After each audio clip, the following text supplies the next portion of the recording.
வணக்கம். என்ன செய்தியை பார்க்க போகிறோன்னு கேட்டிங்கன்னா, அதிமுக திமுக கூட்டணி உறுதி செய்த ராசா. நேற்று தவேக அரசாங்கமானது என்னவெல்லாம் தப்பு பண்ணிகிட்டு இருக்குது. திருச்சியில் முதலமைச்சர் பேசினார், அந்த பேச்சு சரியானது தானா?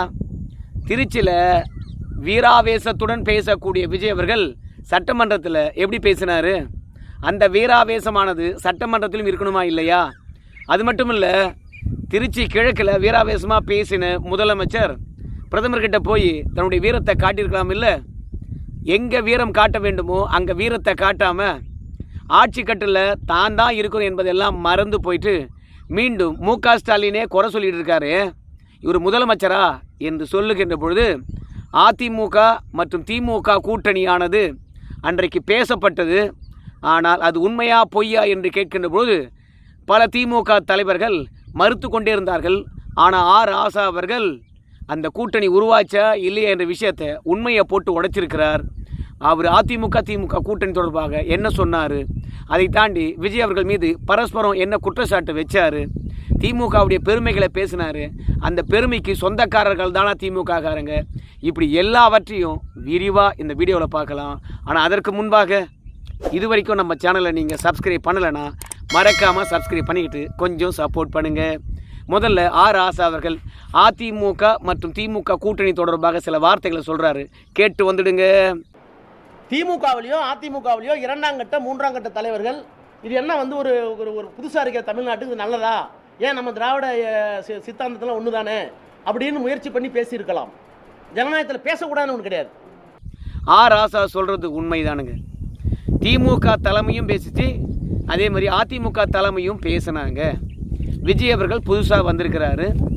அவருடைய ஆட்சி நிர்வாகம் எப்படி இருக்குன்னு தெரியாது. அவர் எப்போ ஆட்சி நிர்வாகத்தை கற்றுக்கிட்டு தமிழக மக்களுக்கு வேண்டியது எப்போ செய்கிறது, அது மட்டும் கிடையாது. கொள்கையில் எந்த விதமான மாறுபாடும் கிடையாது. அதிமுக மற்றும் திமுகவுக்கு தமிழகமானது ஒரு வழியில் சென்று கொண்டு இருக்கிறது.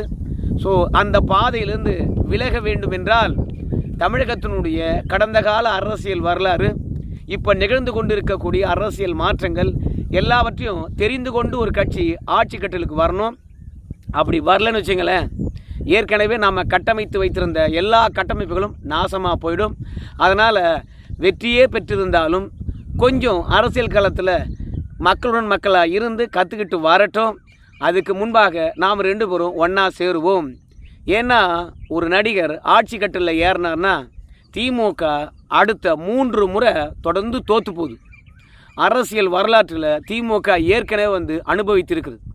திமுக தான் எதிர்கட்சியாக இருக்கும், இல்லைன்னு சொல்ல. ஆனால் எதிரே வந்தவன் ஆளுவான், அவனை பார்த்து திமுக வேதனை அடையும். ஆட்சி கட்டலுக்கு வர்றதுக்கு படாத பாடுபடும். அது மட்டும் இல்லை, தொடர்ந்து தோற்றுக்கிட்டே வந்தால் திமுக தலைமை தாங்காது. ஏன்னா இன்றைக்கே திமுக தலைமையானது தோல்வியை யார் தலையில் கட்டலாம் அப்படின்னு அவங்க நினச்சிக்கிட்டு இருக்காங்க. ஒன்று, துரைமுருகன் அவர்களை பதவி விட்டு தூக்கிட்டு வயதாகி போச்சு ஒதுங்கி நில்லு அப்படின்னு சொல்லிடலாமா? ஏன்னா யாரையாவது ஒருத்தரை இப்போது கட்சி விட்டு தூக்கினாவோ இல்லை பதவி விட்டு தூக்கினாவோ தான் இந்த தேர்தல் தோல்விக்கு அவர் தான் காரணம் என்று அடையாளப்படுத்தலாம். எப்படி துரைமுருகன் அவர்களை பார்த்தீங்கன்னா நீங்கள் பதவி விட்டு தூக்கினா தோல்விக்கு இவங்க தான் காரணம் என்று அடையாளம் காட்ட முடியும் அப்படின்னு கேட்பீங்க. சிம்பிளுங்க. வயதானவர்கள் கட்சிக்கு சரியாக வேலை பார்க்கல, அவங்களால தான் நாம் இன்றைக்கி தோத்துட்டோம். அரசியல் களமானது மாறி இருக்குது. இன்றைக்கி அரசியலில் இளைஞர்கள் கோலோச்சுக்கின்றார்கள். உதயநிதி ஸ்டாலின் அன்றைக்கே சொன்னார், திமுகவில் எம்எல்ஏ சீட்டு யாருக்கு கொடுக்கணும் போது இளைஞருக்கு அதிகமாக கொடுங்க, கட்சிக்காக உழைச்சிருக்கிறாங்க, கட்சிக்காக செலவு செய்வாங்க, கட்சிக்காக ஏற்கனவே செலவு செய்திருக்காங்க அப்படின்னு சீனியர்கள்னு சொல்லிட்டு அனுபவசாலிகள் மட்டும்தான் வெற்றி பெற முடியும் அப்படின்னு சொல்லிட்டு அவங்களுக்கான வாய்ப்பே கொடுத்துருந்தீங்க. ஆனால் கடைசியில் சீனியர்கள் தான் தோத்தாங்க, ஜூனியர்கள்லாம் வெற்றி பெற்றாங்க அப்படின்னு சொல்லிட்டு இப்போது துரைமுருகன் அவர்களை பதவி விட்டு தூக்கிட்டு பாருங்கள், துரைமுருகன் அவர்களே பதவி விட்டு போயிட்டார் பெருந்தன்மையுடன்.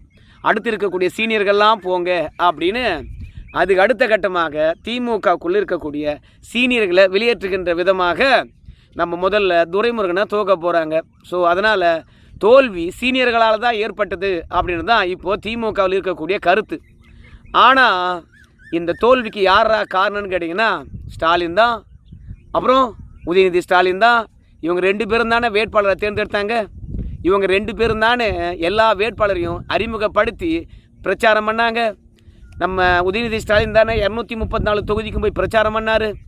தேர்தல் வியூகம் வகுத்தது மு.க. ஸ்டாலினுடைய மருமகன் தானே. அப்போது குடும்பமே ஒன்றா சேர்ந்துக்கிட்டு திமுகவை தோக்கடிச்சது. ஆனால் கடைசியில் துரைமுருகனை பலிகாட ஆகிட்டு சீனியர்களால் தான் திமுக தோத்துச்சு அப்படின்னு கட்டமைக்க போகிறாங்க. என்றைக்குமே சரி திமுக தலைமையில் இருக்கக்கூடிய கலைஞர் குடும்பமானது தோத்துதுன்னா பொறுப்பேற்றுக்க மாட்டாங்க. ஒரு வார்த்தையை சொல்லுவாங்க, தலைவராக இருக்கக்கூடிய நான் தான் தோல்விக்கான காரணம் அப்படின்னு சொல்லுவாங்க. சரிப்பா, தோல்விக்கு நீ தான் காரணம்னு சொல்லிட்ட, கொஞ்ச நாள் தலைமை விட்டு ஒதுங்கி நில்ல, அதை கேட்டு பாரு, அங்கே என்ன நடக்குதுன்னு பாரு.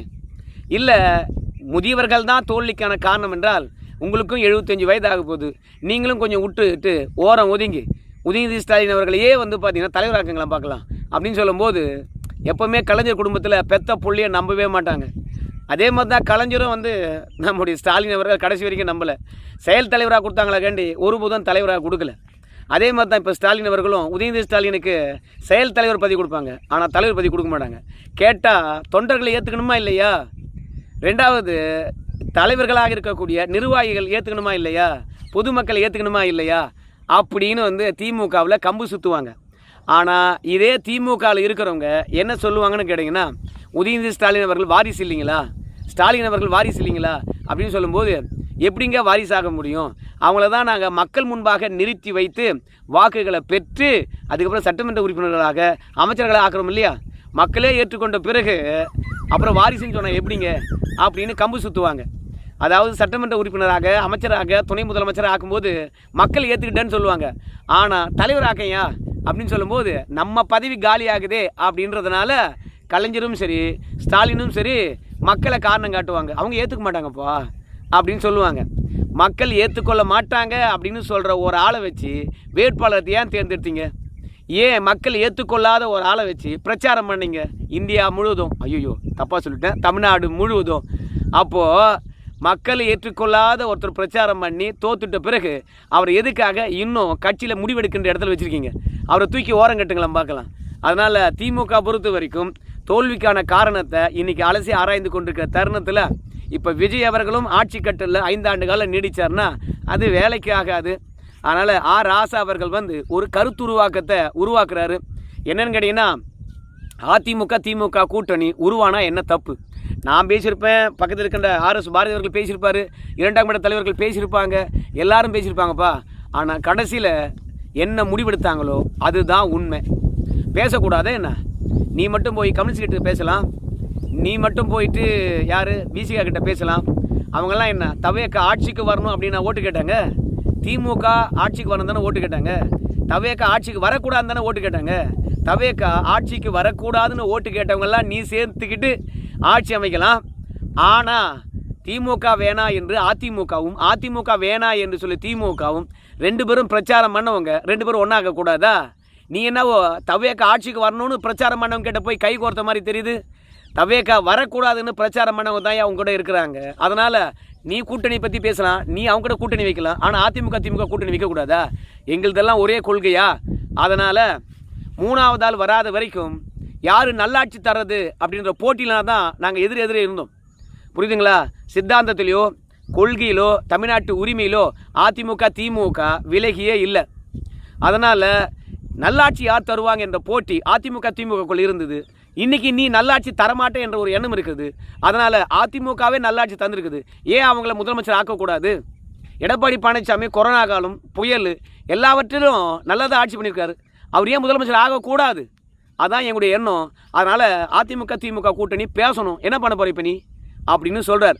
அதனால் மீண்டும் 6 மாதத்துக்கு பிறகு திமுக கூட்டணிகள் எல்லாம் ஒன்று சேர்த்து எடப்பாடி பழனிசாமியை மீண்டும் முதலமைச்சர் ஆக்கிறதுக்காக அதிமுக திமுக கூட்டணி உருவாகும் போல் இருக்குது. அது மட்டும் இல்லை, தவேகா கிட்ட இருந்து 10 பேர் 20 பேரை மீண்டும் இழுப்பாங்க. ஏன்னா தவேகா ஆட்சி கலைந்து போய்விட்டால் இருக்கின்ற எம்எல்ஏக்கள் எந்த பக்கம் அணி தாவலாம் என்று நினைப்பாங்க. அவங்கெல்லாம் தற்குறிகள் தான். ஏன்னா 6 மாதம் வரைக்கும் எம்எல்ஏக்கள் அதிகாரத்தை நுகர்ந்து விட்டார்கள். அந்த ஆட்சி இல்லைன்னு வச்சுங்களேன், அவங்க தள்ளாடுவாங்க.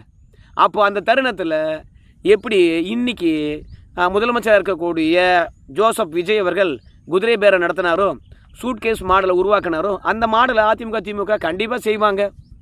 ஏன்னா எடப்பாடி பழனிசாமி கிட்ட போய் திமுக கூட்டணி பேசுறது தப்புங்கிறீங்க. ஆனால் வெக்கமே இல்லாமல் மானமே இல்லாமல் யார் ஆட்சிக்கு வரக்கூடாதுன்னு சொல்லிட்டு பிரச்சாரம் பண்ணாங்களோ அதில் ஒரு பிரிவு எம்எல்ஏக்களை போய் சந்தித்து துண்டு போட்டு அங்கே கொடுத்த காப்பியை குடிச்சிட்டு எனக்கு ஓட்டு போடுங்க அப்படின்னு சோபாவை கொடுத்துட்டு வந்தேன். உனக்கெல்லாம் வெக்கம் கிடையாது, அதுக்கு மேலே நான் என்ன வார்த்தையும் பேசுறதில்ல அப்படின்னு ராசா அவர்கள் கடுமையாக விமர்சனம் பண்ணியிருப்பார் நம்ம முதலமைச்சர். அதோட ஸ்டாலின் எதற்காக குறை சொல்லிக்கிட்டு திரிறீங்க? சட்ட ஒழுங்கை பார்க்க வேண்டியது உங்களுடைய கடமை. காவல்துறையினர் இருக்கிறாங்க, அதையெல்லாம் தாண்டி அதிகாரிகளை நியமிச்சிட்டாங்க. இதெல்லாம் ரொட்டீனாக செய்கின்ற வேலை. நீங்கள் தந்த தேர்தல் வாக்குறுதியை நிறைவேற்றுங்க அப்படின்னு யாரும் கேட்கல. ஆனால் சட்ட ஒழுங்கை சீராக பராமரிக்கலாம் இல்லையா? ரெண்டாவது பெண்கள் பாதிப்படைகின்றார்கள், இதையெல்லாம் சரி பண்ணலாம் இல்லையா? நீங்கள் திருச்சி கிழக்கில் போயிட்டு தேர்தல் பிரச்சாரம் பண்ணிட்டு வர்றீங்க, ஓகே தானுங்க. அந்த வீரத்தை காவேரி பிரச்சனை, மேகதாது பிரச்சனை, அப்புறம் கச்சத்தீவு பிரச்சனை, திருவள்ளுவருக்கு காவி சாயம் பூசண விஷயம், பயிர்க்கடன்கள், உங்களை நம்பி ஓட்டு போட்டாங்களே அதை சரியாக தள்ளுபடி பண்ணிங்களா? அன்றைக்கி ஆர்பிஐ ரூல்ஸு உங்களுக்கு தெரிஞ்சிருக்கலாம். ஏன்னா 2025 அந்த ரூல்ஸ் வந்துருச்சு. 2026 தான் நீங்கள் என்ன பண்ணீங்க, அந்த தேர்தல் வாக்குறுதியை கொடுத்தீங்க. ஸோ இதெல்லாம் தெரிஞ்சு தான் நீங்கள் தேர்தல் வாக்குறுதி கொடுத்துறீங்க. அதை நீங்கள் தள்ளுபடி பண்ணியிருக்கலாம். நீங்கள் மத சார்பற்றவர்னு சொல்கிறீங்க, நெத்தியில் பொட்டு வச்சுக்கிறீங்க, கையில் கயிறு கட்டியிருக்கீங்க, அதெல்லாம் தாண்டி ஜோசப் விஜய்ன்னு சொல்கிறீங்க. ஆக மொத்தத்தில் மின்சாரத்தை சரியாக நிர்வகிக்க தெரியல. எடப்பாடி பழனிசாமியை பொறுத்த வரைக்கும் ஜெயலலிதா போன பிறகு எவ்வளோ மின் தேவை ஏற்படும் கோடை காலத்தில் என்று கணக்கிட்டு அவரும் பார்த்தீங்கன்னா மின்சாரத்தை சரியாக பராமரித்தார். நாங்களும் கோடை காலத்தில் எவ்வளோ மின்சாரம் தேவைப்படும் என்று சொல்லிட்டு பணத்தை ஒதுக்கி வெளி மாநிலத்துலேருந்து கரண்ட்டை வாங்கி மக்களுக்கு கொடுத்தோம். அது கூட உங்களால் பார்த்திங்கன்னா சரி பண்ண முடியலை.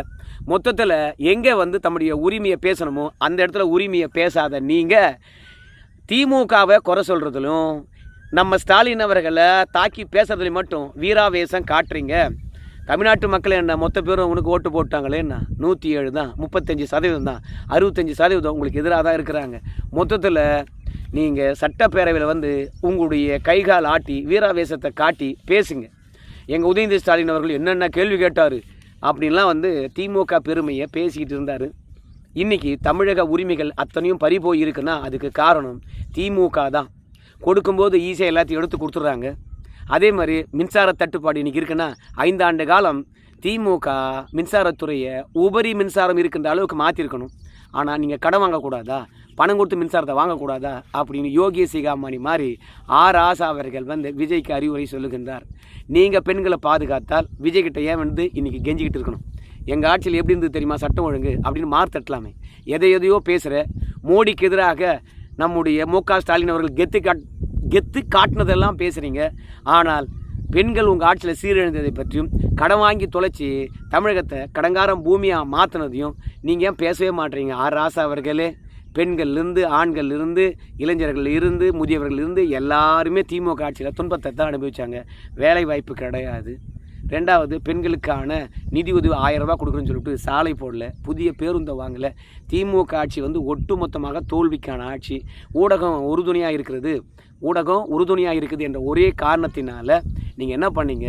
மக்களுக்கானவற்றை செய்யாமல் வெறுமனே விளம்பரமே செஞ்சுட்டு இருந்தீங்க திமுககாரங்க. இன்றைக்கி விஜய் அதே விளம்பரத்தை செய்கின்ற போது உங்களுக்கு எரியுது. அதனால் முற்பகல் செய்யும் பிற்பகல் விளையும். மொத்தத்தில் இன்றைக்கி ஊடகத்தை விஜய் அவர்கள் சந்தித்திருக்கணுமா? ஸ்டாலின் அவர்கள் எத்தனை முறை ஊடகத்தை சந்தித்தார் என்று நமக்கு தெரியவே இல்லை. அதனால் அன்றைய முதலமைச்சர் ஊடகத்தை சந்தித்து நியாயமாக கேட்கின்ற கேள்விகளுக்கு பதிலளித்திருந்தார் என்றால் விஜய் நீங்கள் கேள்வி கேட்கலாம். அன்றைக்கி ஸ்கிரிப்டடு ஸ்டாலின்கிட்ட பத்திரிகையாளர்கள் என்ன கேள்வி கேட்கணுமோ அந்த கேள்விக்கான பதிலை அவர் பேப்பரில் தேடி பார்த்திங்கன்னா அதுலேயும் வரிசைகரமாக கேள்வி கேட்டால் தான் வரிசைகரமாக பதில் சொல்லுவார். கொஞ்சம் மாற்றி கேள்வி கேட்டால் அதுக்கு பதில் வர்றதுக்கு 5 நிமிஷம் ஆகும். அப்படியெல்லாம் நீங்கள் ஆட்சி நடத்துனீங்க. விஜய்கிட்ட இன்றைக்கி மிகப்பெரிய கோபத்தை வெளிப்படுத்துகிறீங்க. ஸோ எனக்கு தெரிஞ்சு அற்புதமான ஆட்சி நடத்துனது, சட்ட ஒழுங்கை சரியாக வச்சுருந்தது அதிமுக ஆட்சி தான். பத்திரிகையாளரை அடிக்கடி கேள்வி கேட்டதும், பத்திரிகையாளர்கள் அதிமுக ஆட்சியை அதிகம் விமர்சனம் பண்ணதும், போராட்ட காலத்தில் மக்கள் போராடுறதுக்கு அனுமதி அளித்ததும், ஜனநாயகபூர்வமான ஆட்சி நடத்ததும் அதிமுக தான். அந்த ஆட்சி மீண்டும் வந்தால் தான் தமிழகம் சுபிட்சமாக இருக்கும். அதனால் தவேகாவை திமுக குறை சொல்கிறதெல்லாம் தன்னுடைய முதுகில் இருக்கின்ற அழுக்க மறைப்பதுக்காக தான். ஏன்னா நான் சொல்கிறதுங்க. நன்றி.